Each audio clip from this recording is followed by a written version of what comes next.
और क्रियात्मक इकाई होती है। आगे यदि हम देखते हैं किडनी में की संरचना हमें क्या दिखता है, तो बेटा इसका किडनी के चारों तरफ एक जो है संरचना मिल रही है, ये आपको दिख रही होगी, ये इसको हम बोलते हैं,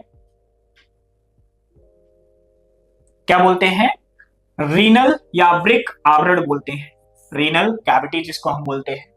ठीक है, इसका जस्ट बाहर अंदर जब हम जैसे इंटर करते हैं तो बाहर वाले भाग को जो है कॉर्टेक्स बोलते हैं, और ये अंदर वाले भाग को हम क्या बोलते हैं, मेड्यूला बोलते हैं। अंदर का भाग जो होता है मेड्यूला कहलाता है।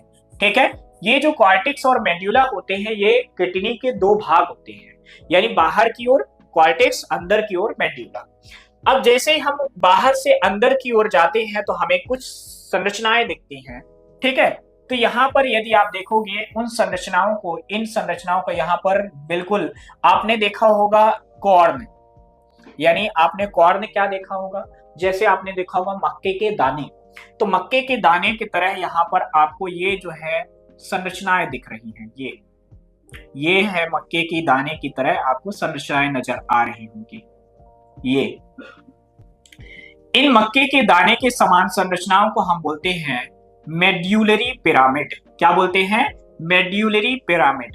अब ये पिरामिड जैसी संरचना है, मैथ में आपने पिरामिड पढ़ा होगा, तो ये पिरामिड जैसी संरचना है, इसलिए इसको हम बोलते हैं मेड्यूलरी पिरामिड। क्या बोलते हैं, इनको हम बोलते हैं मेड्यूलरी पिरामिड। समझ में आया कि नहीं आया?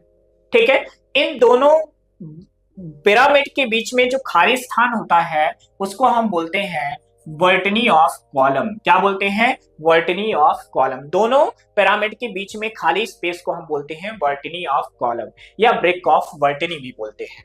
ठीक है, फिर यहाँ पर ये जो मेड्यूलरी पिरामिड होती है तो ये क्या होती है, ओपन होती है, एक ट्यूब में एक नली के समान संरचना में खुलती हैं। इन नली के समान संरचना को हम बोलते हैं कैलिक्स। क्या बोलते हैं, कैलिक्स। ठीक है, यहीं पर ये कैलिक्स जाकर एक जो है बड़ी सी संरचना में खुलती है, बड़े से खाली स्थान पे खुलती है, ओपन होती है, इसको हम बोलते हैं पैल्विस।